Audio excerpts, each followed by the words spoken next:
नमस्कार दोस्तों, मैं अंकुर उपाध्याय स्वागत करता हूं आप सभी का आपके अपने YouTube channel share market analysis में। दोस्तों, अगर बाजार की बात करें तो आज फिर से एक खराब सेशन होता हुआ देखा है मार्केट में हमने। लगभग 116 पॉइंट्स डाउन निफ्टी ट्रेड कर रही है इस समय और लगभग 3:09 का समय हो रहा है जब ये वीडियो शूट कर रहा हूँ मैं। अगर बाजार की बात करें तो बीच बीच में दिन के दौरान एक आध बार उछाल आता है जो कि पूरी तरीके से सेलिंग अपॉर्चुनिटी लगती है और वहां से बाजार में एक शार्प गिरावट होती है। आज के सेशन में कुछ इंपॉर्टेंट ट्रिगर्स भी हैं जिसके लिए हम लोगों को वेट करना चाहिए। सबसे पहला इंपॉर्टेंट है अमेरिका के आज सीपीआई का इन्फ्लेशन का डाटा आना है। सेकंड, आज इन्फोसिस के रिजल्ट्स आने हैं। तो ये दो मेन ट्रिगर्स हैं आफ्टर मार्केट जो हमें देखने को मिलेंगी। सीपीआई का जो डाटा है, इन्फ्लेशन का डाटा अमेरिका का, वो उम्मीद ऐसी ही लगा के चलने चाहिए कि बढ़कर आ सकता है। कल हमारे भारत का भी इन्फ्लेशन का डाटा है जो कि आप सभी ने देखा कि उम्मीद से ज़्यादा महंगाई बढ़ी है। लगभग 7.41% पे कहीं ना कहीं इन्फ्लेशन का डाटा आता हुआ देखा है और मार्केट की एक्सपेक्टेशंस लगभग 7.3% के समथिंग की थी, जिसके ऊपर आया ये डाटा। और इस इन्फ्लेशन के बाद कहीं ना कहीं ऐसा लग रहा है कि एक रेट हाइक्स और आने चाहिए। इसकी उम्मीद तो हालांकि बाजार को पहले से ही थी, क्योंकि यूएस में कहीं ना कहीं 75 बेसिस पॉइंट्स का एक इंटरेस्ट रेट में हाइक और आ सकता है, जिसके बाद हम लोगों को भी 50 बेसिस पॉइंट से तो इंटरेस्ट रेट बढ़ाने ही पड़ेंगे। और इस डाटा के बाद तो कहीं ना कहीं कंफर्म भी हो गया कि बढ़ेंगे ही। शाम को अमेरिका के बाजार में इन्फ्लेशन का जो डाटा आता है वो कैसा रहता है वो बहुत ही क्लोजली वॉच करना है। तो चलिए इसी के बारे में बात करते हैं। अगर आपके पास पोजीशन है तो कैसे बनाएं और लॉन्ग टर्म का व्यू क्या बन रहा है। काफी सारी नेगेटिव न्यूज़ डेली बेस पे आ रही हैं और एक तरीके से देखा जाए तो जब बाजार में सब कुछ नेगेटिव हो जाए तभी खरीदने का सही मौका है। ऐसा भी हमारे बाजार कहीं ना कहीं शुरू से हिस्ट्री पास्ट ऐसा ही बताती है, जब सब नेगेटिव हो जाए तभी खरीद लो। और एक एक दिन में 3-3 रिपोर्ट आ रही है इस समय बाजार को लेकर, वो भी खराब। तो चलते हैं एंड जानते हैं कि कैसे आपको अपनी पोजीशन बनानी चाहिए। दोस्तों, सबसे पहले निफ्टी की बात करें तो 17,000 के ऊपर हम लोग कंटिन्यू क्लोजिंग दे रहे हैं। एक दिन बीच में बंद हो गए नीचे, बाकी तो ठीक ठाक है। मार्केट की बात करें तो मार्केट में कंसोलिडेशन चल रहा है इसी रेंज के आसपास, जिसमें स्टॉक्स में हैवी करके बिकवाली हो रही है। अगर आप स्टॉक स्पेसिफिक बात करें तो आज भी काफी हैवीली मार्केट में गिरावट है। स्टॉक एडवांस की बात करें तो 626 शेयर्स पॉजिटिव, जिसके सामने 1350 शेयर्स से ज्यादा नेगेटिव है। यानी कि स्टॉक्स में दबा के पिटाई चल रही है।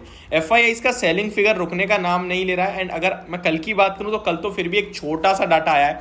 लगभग 542 करोड़ का माल बेच के गए हैं एफआईआईज।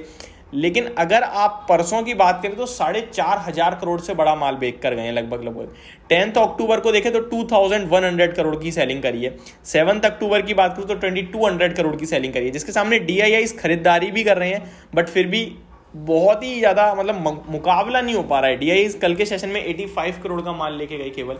परसों की बात करें तो 2,400 करोड़ का अपनी कैपेसिटी के हिसाब से बहुत अच्छा खरीदारी करके गए हैं। 10 अक्टूबर को 2,100 करोड़ का।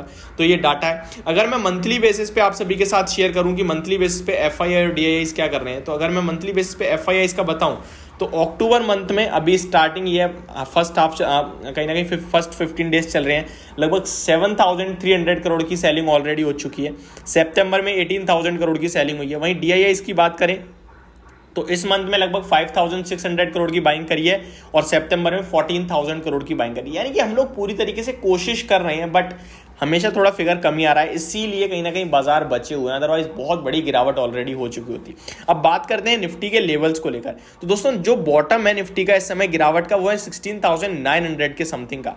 अगर हम 16,900 प्लस 16,800 ब्रेक करते हैं तो मार्केट में एक शार्प शेल ऑफ देखने को मिल सकता है आपको, जो कि डायरेक्ट 16,425 तक हमें ले जा सकता है। तो ये पहला इंपॉर्टेंट लेवल निकल के आ रहा है जो है वो 16,800 का क्लोजिंग बेसिस पे हमें ब्रेक नहीं करना है। अगर वो ब्रेक होता है तो बड़ी गिरावट आएगी।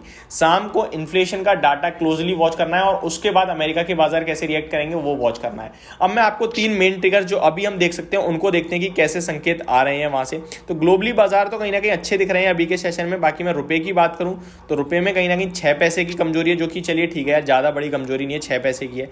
डॉलर इंडेक्स की बात करें 113.35 के लेवल्स पे डॉलर इंडेक्स ट्रेड करता हुआ दिख रहा है आपको, यानी कि कहीं ना कहीं ये भी 52 वीक हाईज के पास ही है। डाउ फ्यूचर्स की बात करें तो यहां से इंटरेस्टिंग दिख रहा है, कुछ 162 पॉइंट्स की तेजी है अपने इन्फ्लेशन के डाटा से पहले।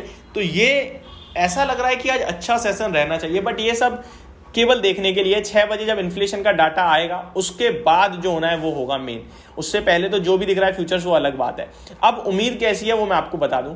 मार्केट की उम्मीद ये है कि अगर इन्फ्लेशन का डाटा खराब आया तो खराब तो सब लेके ही चल रहे हैं कि यार बाजार तो सब कुछ खराब ही है, लेकिन जरा सा पॉजिटिव हो गया तो तंगड़ी शॉर्ट कवरिंग बन सकती है, जो कि हो सकता है 500 से 1000 पॉइंट की बन जाए, जिस बीच में निफ्टी भी लगभग 17,400 को दोबारा रिटेस्ट कर सकता है। ओवरऑल व्यू जो मेन बनेगा वो शाम को इन्फ्लेशन के डाटा के बाद बनेगा और इन्फोसिस के रिजल्ट्स भी देखने होंगे कैसे आते हैं। अभी के लिए मेरे हिसाब से आपको जो पोजीशन है वो कैरी नहीं करनी चाहिए अगर आप शॉर्ट टर्म ट्रेडर हो तो, क्योंकि रिस्क लेने नहीं आए हैं बाजार में, पैसा बनाना है तो रिस्क लेके गैम्बलिंग करके कोई फायदा नहीं कि हाँ या ना, वन साइडेड बैटिंग नहीं करनी यहाँ पे। जब आपको सब कुछ क्लियरली दिख रहा है उसके बाद पोजीशन लें तो ज़्यादा बेटर रहेगा। और वैसे भी आजकल की मार्केट ऐसे जहाँ इवेंट से पहले ना ही खरीदे तो ज़्यादा अच्छा रहेगा, वॉलेटिलिटी काफ़ी ज़्यादा हैवी है। तो ये मेरी वीडियो होप आपको समझ में आई होगी। Thank you so much for watching this video. Have a great day guys.